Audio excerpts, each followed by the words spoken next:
সিংহ টিউটোরিয়ালে সবাইকে স্বাগত জানাই। আজ দেখাবো কিভাবে নিজের মোবাইল দিয়ে খুব সহজেই রেশন কার্ডের স্ট্যাটাস চেক করা যায়। তো সবার প্রথমে মোবাইলের একটা ব্রাউজার ওপেন করে নিতে হবে আর লিখতে হবে এখানে রেশন কার্ড, লিখলেই চলে আসবে। দেখো তো যেখানে লেখা আছে রেশন কার্ড স্ট্যাটাস চেক, তো ওখানে আমি ক্লিক করলাম। দেখো ওখানে লেখা আছে চেক রেশন কার্ড স্ট্যাটাস। তো তারপরে এই ফর্মটা চলে আসবে।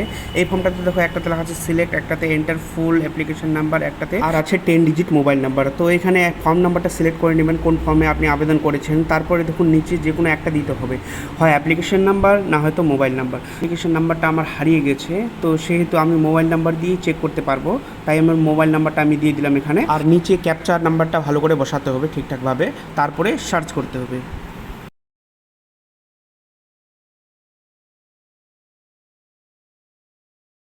সার্চ করলে কিন্তু পুরো ডিটেলস দেখাবে নিচে। তো দেখতে পাচ্ছ এখানে আমার যেটা অ্যাপ্লিকেশন ছিল সেটা অ্যাপ্রুভ হয়ে গেছে অলরেডি, রেশন কার্ড অলরেডি হয়ে গেছে।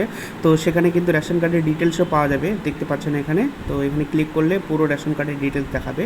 তো আজকের ভিডিওটা এই পর্যন্তই। তোমাদের কেমন লাগলো অবশ্যই আমাকে কমেন্ট করে জানাবে। আর নতুন নতুন ভিডিও পাওয়ার জন্য আমার চ্যানেলটাকে অবশ্যই সাবস্ক্রাইব করে দিবে। আর যদি ফেসবুক থেকে দেখে থাকো তাহলে চ্যানেলটাকে অবশ্যই ফলো করে দিবে। দেখা হবে অন্য এক ভিডিওতে।